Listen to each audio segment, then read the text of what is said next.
Narco test में ये दवा देते ही श्रद्धा की हत्या का राज खुलेगा। आफ्ताब, जाने टेस्ट के बारे में। दिल्ली के श्रद्धा हत्याकांड में अगले 2 दिन में आरोपी आफ्ताब का नार्को टेस्ट हो सकता है। आफ्ताब की पुलिस रिमांड खत्म होने वाली है, इसलिए बचे हुए समय में पुलिस कई और सबूत जुटाने की कोशिश में है। पुलिस को भरोसा है कि नार्को टेस्ट में आफ्ताब कई राज खोल सकता है। नार्को एक ग्रीक शब्द है जिसका अर्थ है एनेस्थीसिया या टारपोर होता है। इसका उपयोग मेडिकल टर्म में किया जाता है जो साइकोट्रोपिक दवाओं, विशेष रूप से बार्बिटूरेट्स का उपयोग करता है। इसे ट्रुथ सीरम भी कहा जाता है। इसमें एक तरह की दवा दी जाती है जिसमें उसकी चैतन्यता कम होती जाती है।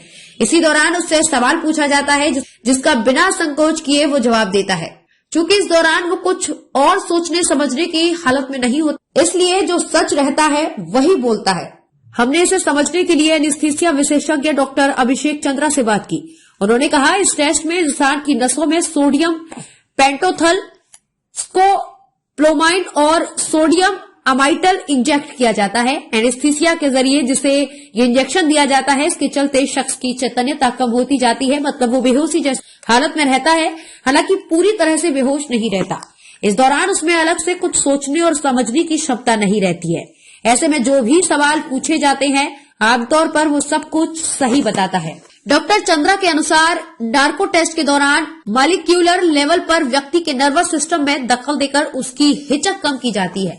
नींद जैसी अवस्था में उससे वो सब कुछ कहलवाया जाता है जिसकी जानकारी उसके पास होती है।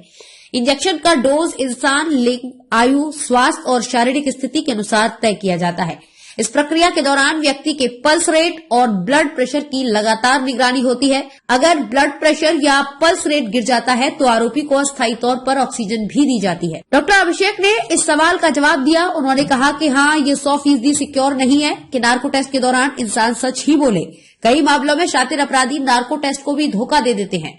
निठारी कांड में भी कुछ ऐसा ही हुआ था, जब इस टेस्ट के जरिए पुलिस को कुछ खास नहीं मालूम चल पाया था।